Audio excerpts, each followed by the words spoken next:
fidèle ami. Oui, que vienne la rosée pour toujours bien arroser ce jardin qui fait germer mon espérance. Je t'aime fidèle ami.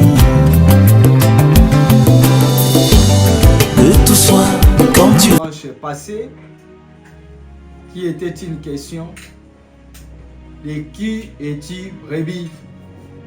De qui es-tu brebis? Nous étions en train de lire, nous avions lu dans les livres des psaumes au chapitre 23. De qui es-tu brebis? Et notre texte se trouve dans les livres des psaumes au chapitre 23. De qui es-tu brebis? Je nous invite à ouvrir nos Bibles dans ce livre des psaumes au chapitre 23. Nous lirons tous ces chapitres. Nous pouvons nous lever pour honorer la parole de Dieu. L'Éternel est mon berger, je ne manquerai de rien. Il me fait reposer dans des verts pâturages. Il me dirige près des eaux paisibles. Il restaure mon âme. Il me conduit dans les sentiers de la justice à cause de son nom. Quand je marche dans la vallée de l'ombre de la mort, je ne crains aucun mal, car tu es avec moi. Ta houlette et ton bâton me rassurent. Tu dresses devant moi une table en face de mes adversaires. Tu induis ma tête et ma coupe déborde. Oui, le bonheur et la grâce m'accompagneront tous les jours de ma vie et j'habiterai dans la maison de l'Éternel jusqu'à la fin de mes jours. Amen. Nous avions vu, vous pouvez vous asseoir, nous avions vu tout au long de notre enseignement du dimanche passé que nous vivons dans un monde d'appartenance. Nous vivons dans un monde où les replis sur soi n'a plus d'importance. Nous vivons dans ce monde où vivre en solo n'est plus souhaitable.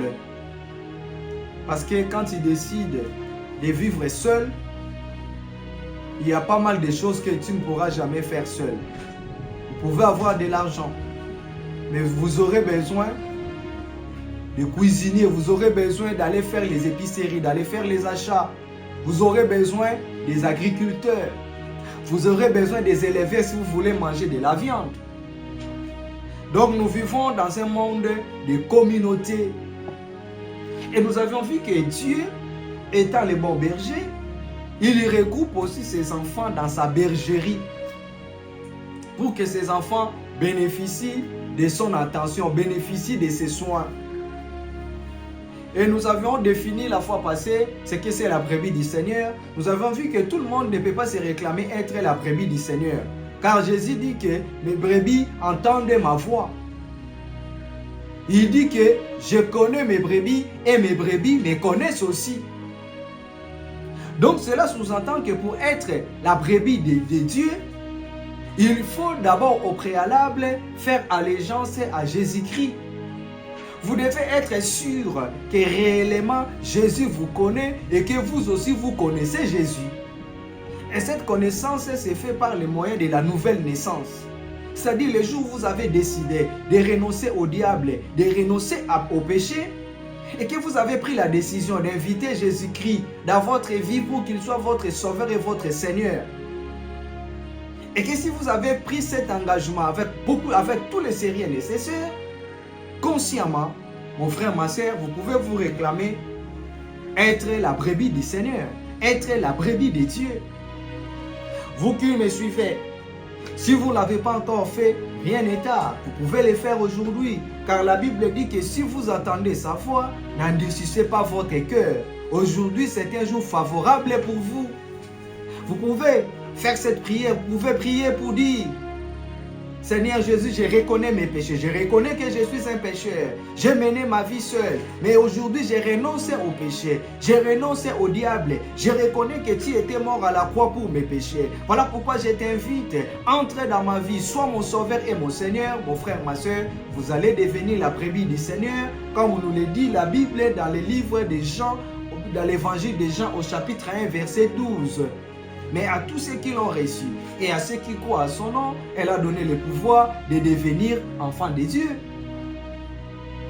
Et nous étions en train de voir que Dieu, que David, nous avions défini les contextes de ces psaumes, qui était un psaume d'action de grâce, où dans ces psaumes, David est en train d'exalter Dieu, de nous montrer tour à tour les devoirs du berger vis-à-vis de ses brebis. Mais qu'est-ce que le berger attend aussi de ses brebis? Et nous avons vu ensemble que le psaume 23, c'était un psaume d'action de grâce.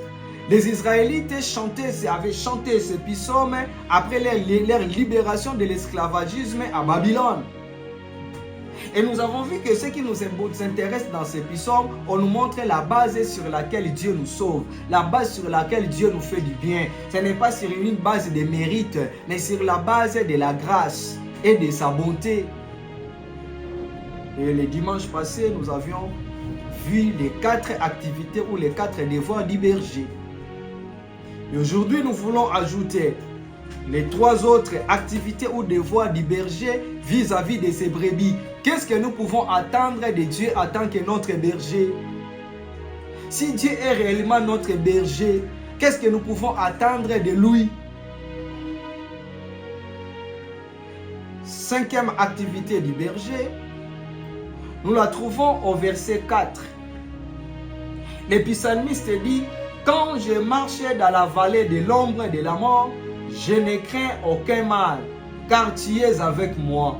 Ta houlette et ton bâton me rassurent. Mais avant que je puisse aller plus loin, je voudrais que tu inclines ta tête dans la prière. Tu vas dire au Seigneur que toi tu es mon berger.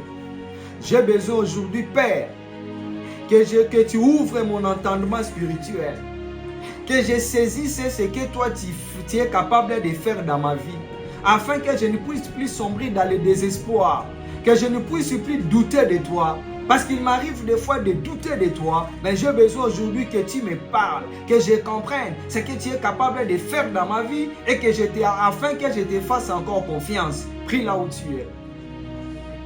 Oh mon Dieu, je sais que toi tu es mon berger, je suis ta brebis, car moi j'ai fait allégeance à Jésus-Christ de Nazareth. Seigneur mon Dieu, toi en tant que mon berger, je sais que tu as beaucoup de choses que tu peux faire dans ma vie.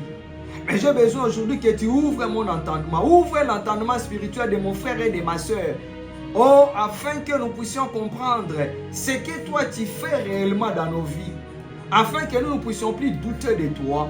Afin que nous puissions placer toute notre confiance en toi, que nous ne puissions plus placer notre confiance aux hommes de ce monde qui sont des passagers, ni sur notre argent, ni sur nos biens, ni sur notre intelligence, mais que nous puissions placer notre confiance en toi. Parle-nous, ô Père, sous la puissance du Saint-Esprit, au nom de Jésus. Amen. Donc, lorsque nous lisons le verset 4, David nous dit que même lorsqu'il lui arrivait de marcher dans la vallée de l'ombre de la mort, c'est-à-dire même lorsqu'il lui arrivait de marcher, de se retrouver dans un état critique, de se retrouver même dans les camps de ses ennemis, là où la mort était devant lui, il dit qu'il ne craignait rien, car Dieu était avec toi, était avec lui. Il dit, la houlette et le bâton de Dieu lui rassuraient. C'est ici que nous trouvons le 4e devoir ou la 4e activité, 5e activité plutôt du berger, que le bon berger rassure ses brebis. Il rassure ses brebis. Mon frère, ma soeur, notre Dieu est le véritable assureur. Vous savez, pour les gens qui vivent dans des pays développés, même aujourd'hui dans les pays sous-développés ou en voie de développement, il y a ce qu'on appelle des assurances. La plupart des gens dans des pays développés, lorsque vous allez signer un contrat de travail, d'abord, lorsque vous voulez négocier votre contrat, parmi les avantages que l'employeur présente aux employés, il y a l'assurance. vous dites que nous avons, ici chez nous, nous avons une bonne assurance. Nous avons une bonne assurance collective. Et les autorités des pays, des autorités des pays où il y a quand même le respect de l'être humain, ils mettent en place des assurances. Vous avez l'assurance de votre santé, vous avez des cartes d'assurance maladie. Lorsque vous tombez malade, vous n'avez pas besoin que quand vous arrivez à l'hôpital, avant de vous toucher, on vous demande d'abord de l'argent. Non, on vous touche d'abord. Ce n'est pas comme dans certains pays où les gens ont des autorités qui sont des voyous. Ils ne savent pas garantir leurs citoyens d'abord, ne fût-ce que même de l'assurance santé, l'assurance maladie. Et pour les gens qui sont sérieux, ils ont des assurances et l'assurance vie. Malheureusement, il y a beaucoup de gens, surtout les immigrants, la plupart des immigrants qui vont dans des pays étrangers, ils vivent dans ces pays-là, mais ils n'ont pas d'assurance. Vous trouvez quelqu'un qui a la famille, même étant seul, il n'a pas l'assurance vie. Lorsqu'il mourra demain, c'est sa communauté qui doit cotiser, parce qu'il n'y a pas d'argent pour l'enterrer. Mais alors que si vous avez l'assurance vie, et que chaque mois vous payez ne fût-ce qu'un petit rien, ça vous garantit. Demain quand vous allez mourir, vous aurez là-dedans, vous aurez dans votre assurance, vous avez l'assurance obsèque. Ils vont organiser toute votre funéraille. Il y aura aussi de l'argent qui pourrait rester, qu'on pourrait donner aux gens que vous allez choisir comme des bénéficiaires. Si vous avez laissé des dettes, ils vont payer ces dettes.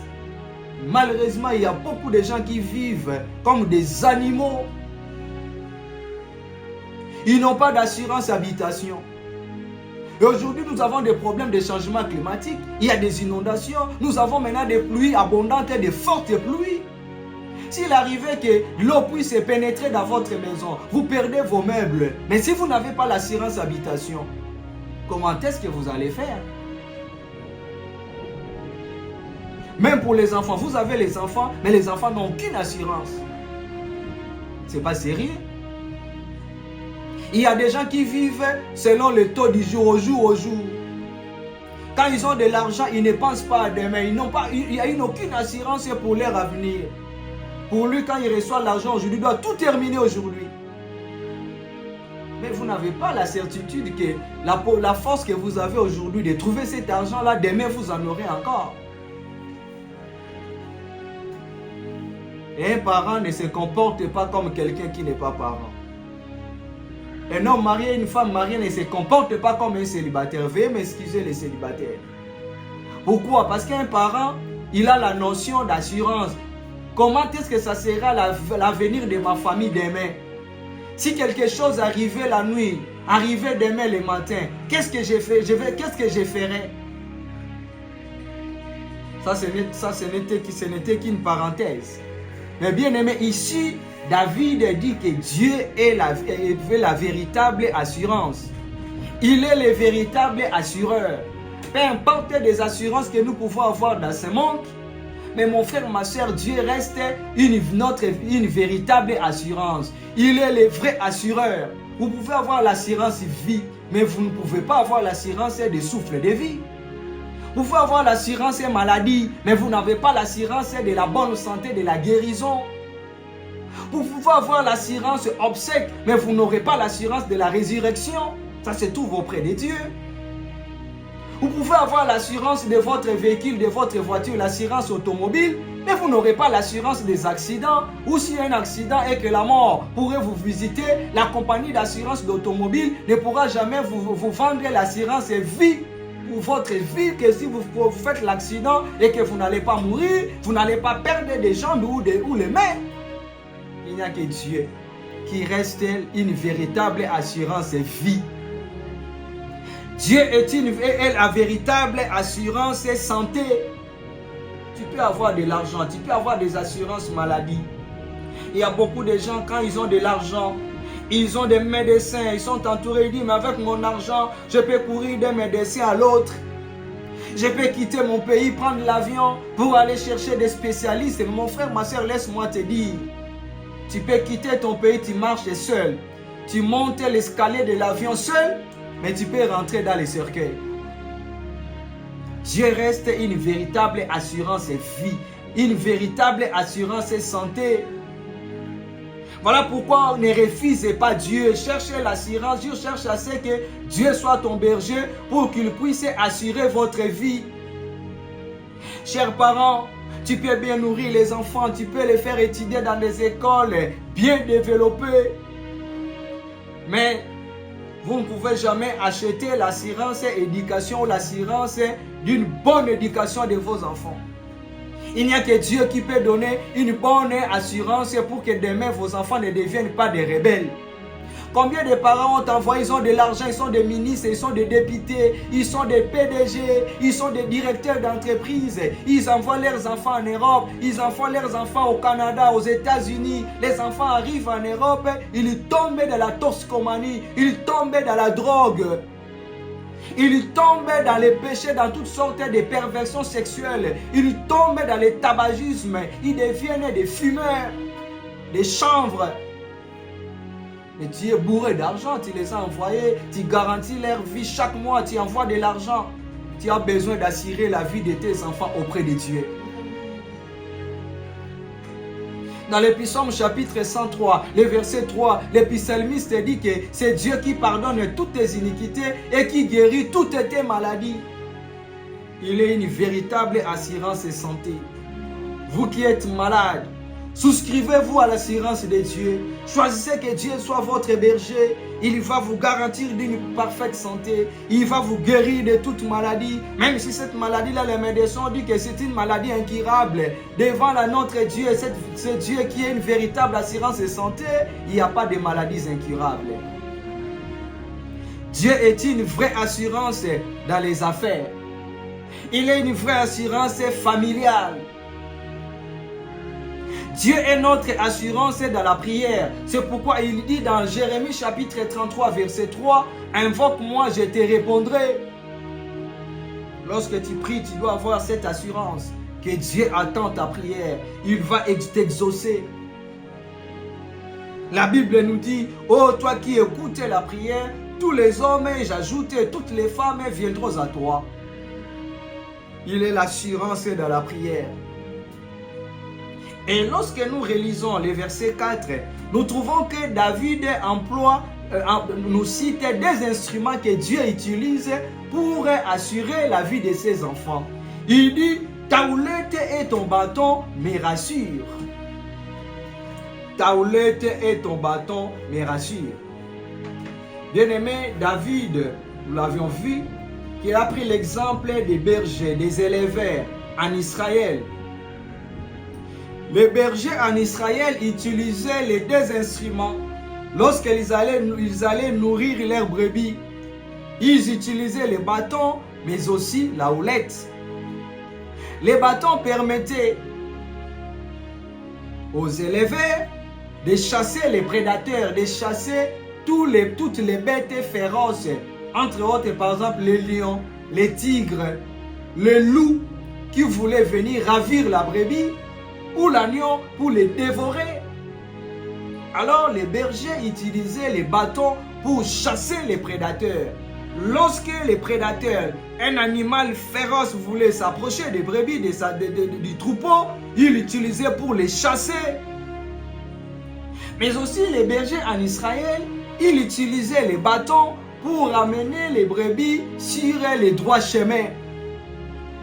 Mon frère, ma soeur, Dieu étant aussi le bon berger, il utilise les bâtons dans notre vie pour chasser tous les prédateurs, pour chasser tous les esprits, pour chasser tous ceux qui peuvent venir nuire à notre vie.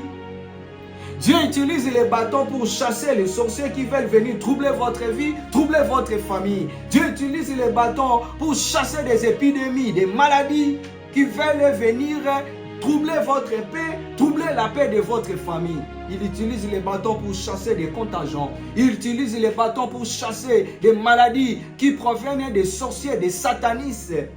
Et tu peux prier pour dire à votre Dieu, mon Dieu, prends ton bâton, chasse devant ma vie, chasse dans ma famille, mon Dieu, devant mes enfants.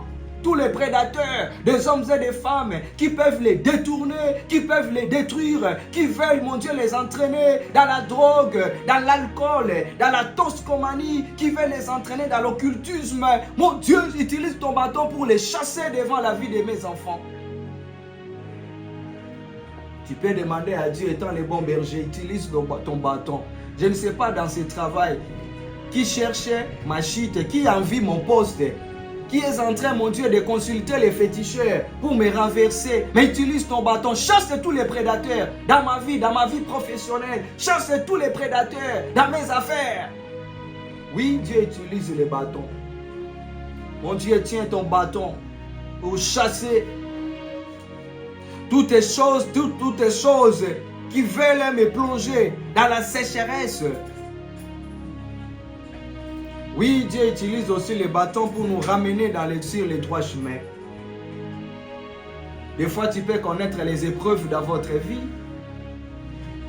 Peut-être Dieu est en train d'utiliser son bâton. Il veut vous ramener sur les droits chemins. Peut-être que vous étiez allé trop loin. Dieu veut vous ramener sur les droits chemins.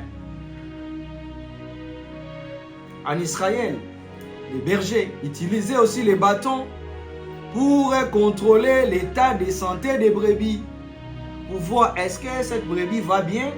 Est-ce qu'il y a quelque chose qui ne va pas bien dans sa vie? Ils l'utilisaient pour les checker comme disent les anglophones. Pour analyser leur état de santé. Mais tu peux aussi prier pour dire à Dieu, toi étant mon bon berger, Seigneur, utilise les bâtons. Seigneur, regarde l'état de ma santé. Regarde l'état de mon foyer. Regarde l'état, mon Dieu, de mes finances.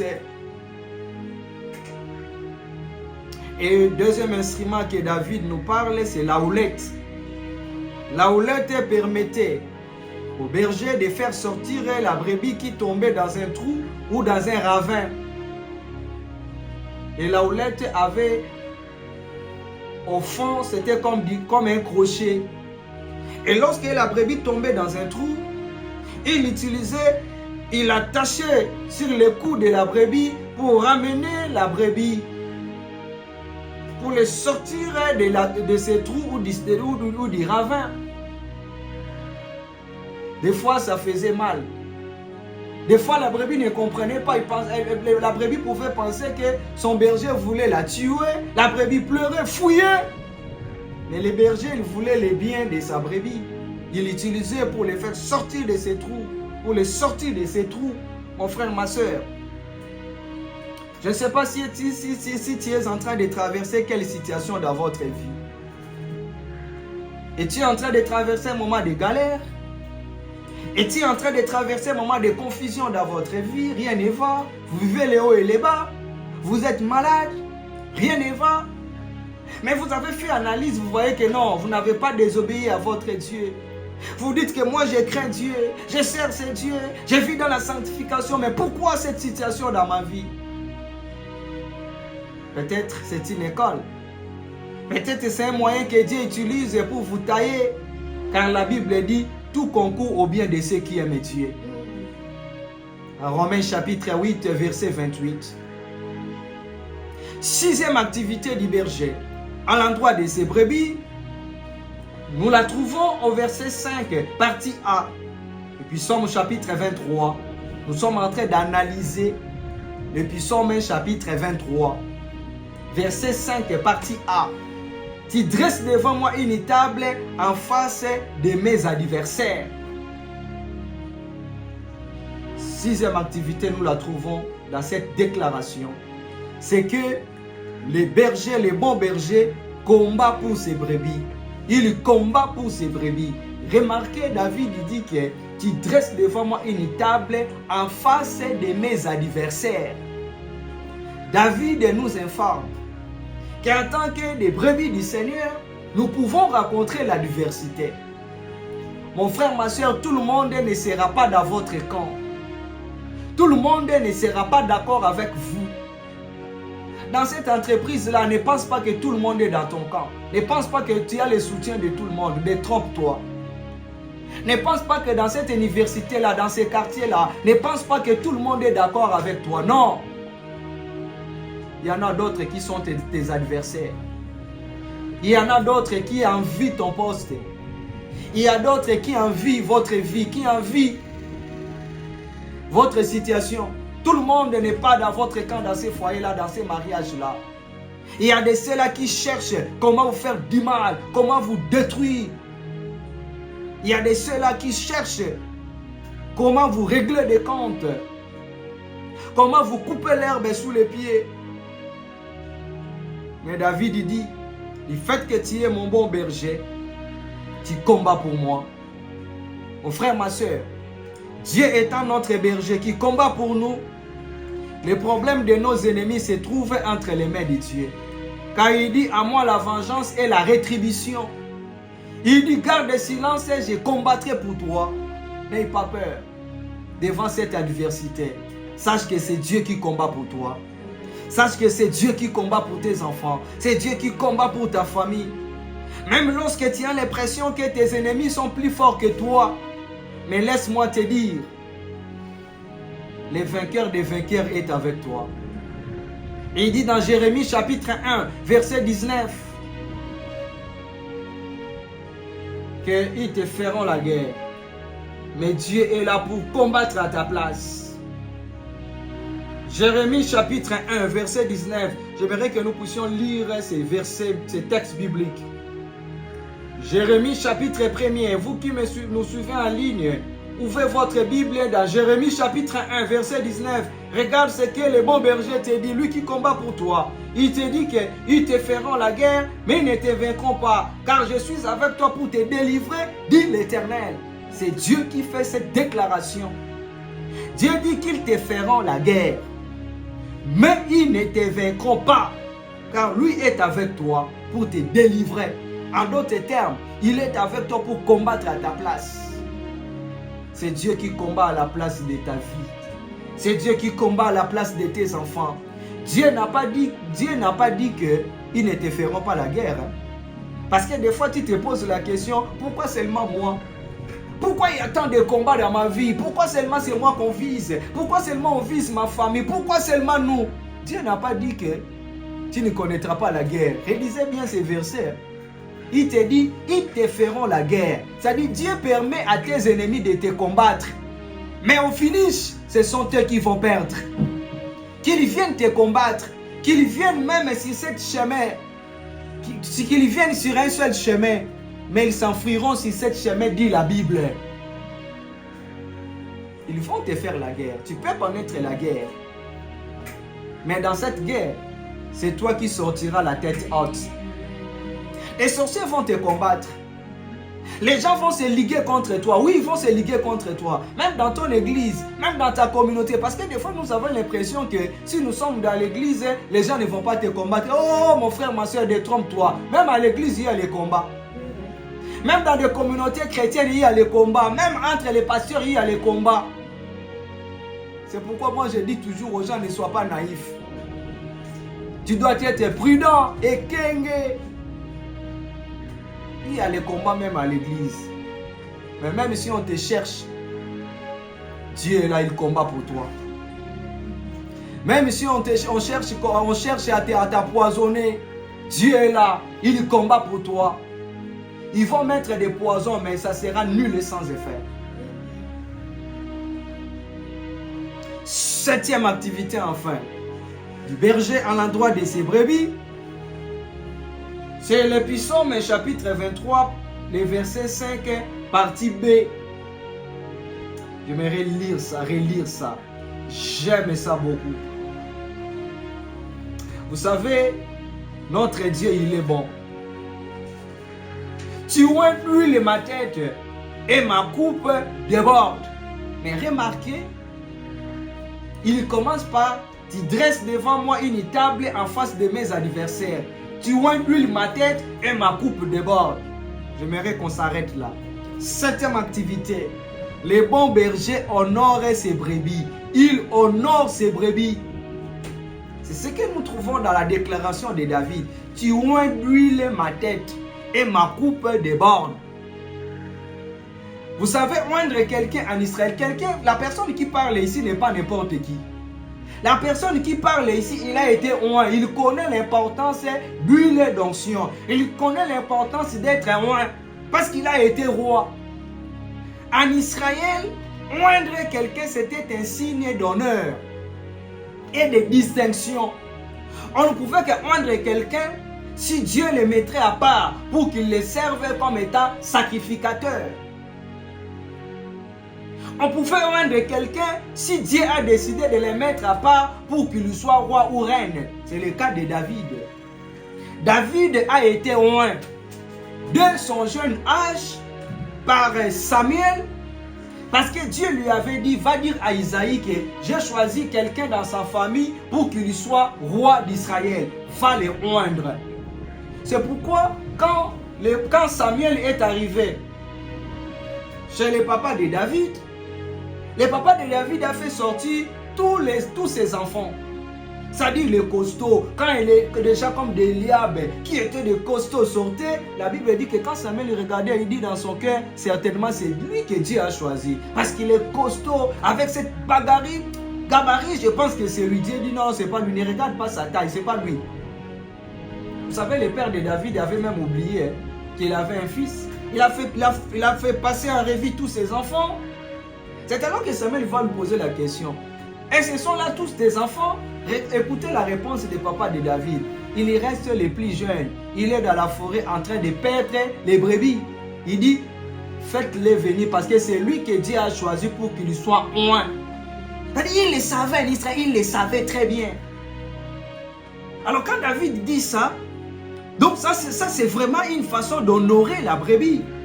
Ça signifie que Dieu est capable, étant que le bon berger, un jour d'ôter notre honte. Il vient ôter notre habit d'opprobre. Dieu décide un jour, en tant que ton bon berger, de t'honorer, de te revaloriser, de te redonner encore de la valeur que tu as perdue. Vous savez, les papas de David étaient dans la joie de savoir que malgré que nous vivons ici, malgré que nous ne sommes pas nantis, malgré que nous n'avons pas, en tout cas, tant de possibilités en Israël, mais Dieu a choisi quelqu'un de ma famille. Dieu a mis fin à notre honte. Oui, mon frère, ma soeur, Dieu un jour, en tant que ton bon berger, il est capable de t'élever, il est capable de t'honorer, il est capable de changer tes pleurs en des cris de joie, il est capable de changer notre deuil en fête, il est capable de faire éclater sa gloire dans notre vie. Et marqué, David il dit que Dieu est en train de réaliser cette scène, de faire cette activité en face de ses adversaires. Ça signifie que tes ennemis seront des témoins de ton élévation. Ceux qui se moquaient de toi, ils verront la gloire de Dieu dans votre vie. Ceux qui te repoussaient viendront un jour te chercher, comme ce fut le cas de Jephthé. La Bible dit que Jephthé a été rejeté par ses frères. Parce qu'il considérait que Jephthé, comme il était né d'une autre maman, donc il était considéré comme étant un enfant bâtard. Ses frères l'avaient rejeté. Mais la Bible dit qu'un jour, ils étaient partis chercher Jephthé. Parce que Dieu l'avait choisi, parce que Dieu l'avait honoré. Mon frère, ma soeur, nous avons le cas dans la Bible d'un homme Méphibosheth. Cet homme était paralytique. Il vivait à Lo-Débar, là où personne ne pouvait entrer. Mais quand David était devenu roi, vous trouverez ça dans 2 Samuel chapitre 9. Il dit, est-ce qu'il n'existait pas quelqu'un de la maison de Saül et de Jonathan, ou que je lui fasse du bien? Il dit, oh, il y a quelqu'un là-bas qui s'appelle Méphibosheth, et il a perdu ses jambes. En tout cas, il est là, à Lo-Débar. David, il dit, allez me chercher Méphibosheth. Désormais, il va maintenant manger avec moi. Il va vivre ici à Jérusalem. Il va vivre dans les palais royaux. Mon frère, ma soeur, Dieu peut faire ce mouvement-là dans votre vie. De Lo-Débar à Jérusalem. Il peut vous prendre dans les meilleurs et puis vous élever. Il peut vous prendre dans un milieu où les gens ne font même pas cas. Il peut vous sortir de là pour vous honorer. Dieu peut vous élever dans une famille de pauvres, dans une famille de gens humiliés. Dieu peut vous élever. Il peut vous choisir. Il est capable de le faire. Le bon berger honore ses brebis. Dieu va t'honorer. Je ne sais pas, tu traverses quelle situation dans votre vie. Mon frère, ma soeur, je ne sais pas. Tu es en train de suivre cette exhortation dans quelles circonstances de votre vie. Et je voudrais te dire que la vie humaine est une alternance de jours et de nuits. Peut-être vous entrez dans la nuit de votre vie. La vie humaine, c'est une alternance de l'été et de l'hiver. Pendant l'hiver, il ne fait pas beau vivre. Peut-être Vous avez dégoûté votre vie. Vous traversez l'hiver dans votre vie. Vous traversez les froids. Oui, tu peux connaître ça. Peut-être tu es en train de traverser un moment de brisement. Tu traverses un moment de défaite dans votre vie. Vous traversez un moment d'humiliation. On vous humilie à cause de cette maladie-là, à cause de cette situation-là dans votre foyer. Vous êtes humilié parce que vous avez fait faillite dans vos affaires. Vous êtes humilié parce que vos enfants sont devenus rebelles. Mais mon frère, ma soeur, fais constamment confiance en ton Dieu. C'est ce que les bons bergers entendent de toi. C'est pourquoi David dit, même quand je traverse la vallée de l'ombre et de la mort, je ne crains aucun mal. Ne crains rien. Le bon berger est là. Il va se lever dans votre vie. Il va agir dans votre vie. Vous n'avez pas commis l'erreur de suivre Dieu, de choisir ce Dieu pour qu'il soit votre berger, votre bon berger. Il agira dans votre vie. Il agira dans votre famille. C'est pourquoi j'aimerais que tu pries pour dire, Seigneur, j'ai appris beaucoup de choses aujourd'hui, mais je te prie que tu me fasses sortir de cette situation d'humiliation, de cette situation qui me trouble, qui trouble ma famille, qui trouble mes affaires, qui trouble mes enfants. Fais-nous sortir de cette situation. Honore-nous, Seigneur, car tu oins d'huile ma tête. Viens ôter, Seigneur, cet habit d'opprobre et de honte dans ma vie et dans ma famille. Viens nous honorer. Prie là où tu es, mon frère, ma soeur.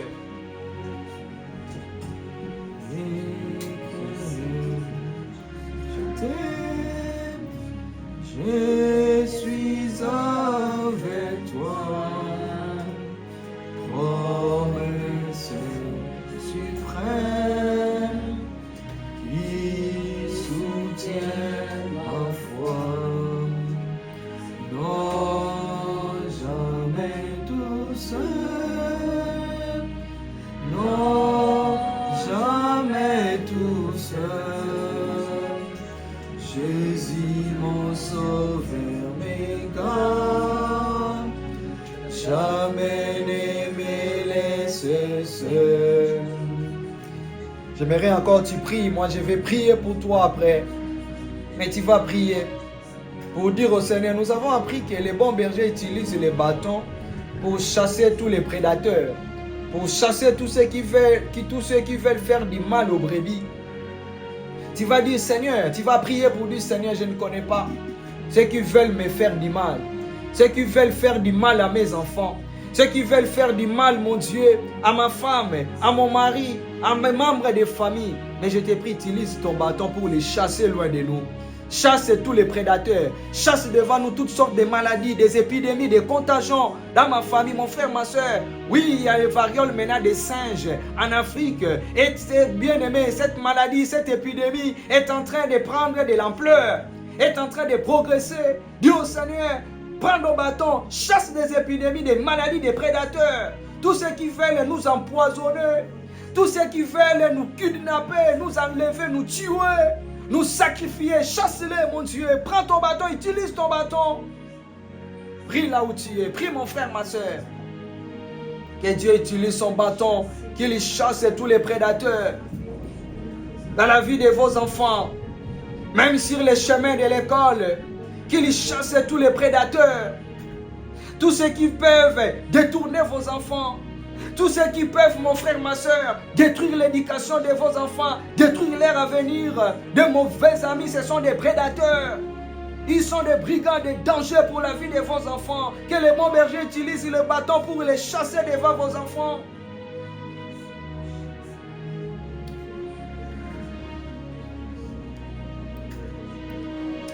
Bien-aimés, j'aimerais maintenant prier pour vous.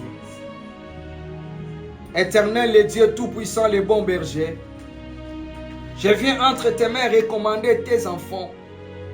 Oui, ils ont fait allégeance à Jésus-Christ, ils sont tes brebis. Je te prie que de la même manière que tu prends en charge tes brebis, que tu les prennes en charge. Tu connais sa situation, tu connais la situation de sa famille. Toi qui rassures tes brebis, je te prie que tu sois son assureur. Que tu sois l'assurance de sa santé, l'assurance de la santé de sa famille. Là où il y avait des maladies, mon Dieu, le bon berger, guéris, accordez la guérison, quel que soit le nom de la maladie. Que le bon berger qui rassure, qui est l'assurance de santé, qu'il rassure votre santé, qu'il rassure la santé de vos enfants, qu'il vous guérisse de toute maladie. Que Dieu qui est une véritable assurance, il est l'assurance et vie, véritable assurance et vie, c'est Dieu. Que Dieu soit l'assurance de votre vie, que tous ceux qui veulent ôter votre vie, qu'ils échouent, que la mort vous libère, que la mort s'éloigne de vous, que la mort s'éloigne de la vie de vos enfants. Que des sacrifices soient annulés, même si c'était déjà planifié, décidé, que cela soit annulé au nom de Jésus. Que c'est Dieu qui est l'assurance, et la véritable assurance et famille. Oh, qu'il assure votre famille, qu'il assure la stabilité de votre famille, qu'il assure l'unité de votre famille, qu'il assure la paix de votre famille, qu'il assure l'éducation de vos enfants, qu'il assure l'harmonie conjugale de votre foyer, qu'il éloigne de votre foyer les divorces, les troubles, les disputes, la rébellion. Je prie que le bon berger tienne son bâton, qu'il utilise son bâton dans votre vie et dans votre famille, qu'il chasse tous les prédateurs de votre vie, qu'il chasse tous les prédateurs de la vie de vos enfants, que tous ceux qui veulent vous nuire, tous ceux qui veulent nuire vos affaires, tous ceux qui veulent nuire les études de vos enfants, que Dieu les chasse. Que les bons bergers utilisent les bâtons, qu'il chasse devant vous, qu'il chasse devant vos enfants, des satanistes, des esprits de mort, des esprits de troubles, des accidents. Que Dieu chasse de la vie de vos enfants des prédateurs, tous ceux qui peuvent les entraîner dans la drogue, dans l'alcool, dans la perversion sexuelle, qu'ils les chassent devant vos enfants au nom de Jésus-Christ de Nazareth. Que le bon berger utilise son bâton, qu'il y frappe tous ceux qui cherchent votre malheur, tous ceux qui tiennent des réunions de nuit tout comme les jours, qui cherchent votre malheur, qui cherchent les malheurs de votre famille, qui cherchent les malheurs de vos enfants. Que le bon berger utilise le bâton, qu'il les chasse, qu'il soit des sorciers, qu'il soit des satanistes, qu'il soit des esprits des montagnes, des forêts ou des eaux, que Dieu les chasse devant votre vie. Au nom de Jésus. J'ai pris que le bon berger, lui qui honore ses brebis, qu'il vous honore, qu'il ôte votre habit de deuil, qu'il ôte votre habit de détresse, qu'il ôte votre habit d'opprobre, qu'il vous honore au nom de Jésus. Que le bon berger vous élève, que le bon berger élève vos enfants, que le bon berger fasse sortir de ces trous de tourments, de ces trous de pleurs, de ces trous de confusion. Que le bon berger vous visite. Que le bon berger visite vos enfants. Que le bon berger vous protège, vous sécurise par le sang de Jésus, le sang de l'agneau. Que le sang de Jésus soit votre meilleure zone de couverture, soit votre meilleure zone de sécurité. Que la grâce de Dieu soit votre partage, de maintenant et à jamais, au nom de Jésus. Amen. Aimez et partagez. Dieu va vous visiter. Vous pouvez vous abonner sur notre chaîne. Abonnez-vous aussi sur notre chaîne YouTube CCPV Montréal. C comme Canada, E comme éléphant, C comme Canada, P comme papa et puis V comme vie. Donc je disais C comme Canada, E comme éléphant, P comme pain ou papa, V comme vie et puis Montréal. Abonnez-vous, vous pouvez aussi vous abonner sur notre page Facebook Pasteur Félix Kama pour suivre nos enseignements, mais aussi nos moments de prière. Dieu vous fera du bien. Que le Seigneur vous bénisse.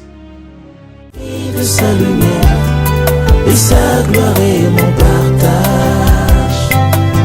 Sa joie dans mon cœur me remplit de sa force. Je vis comme un vainqueur et je proclame sa victoire.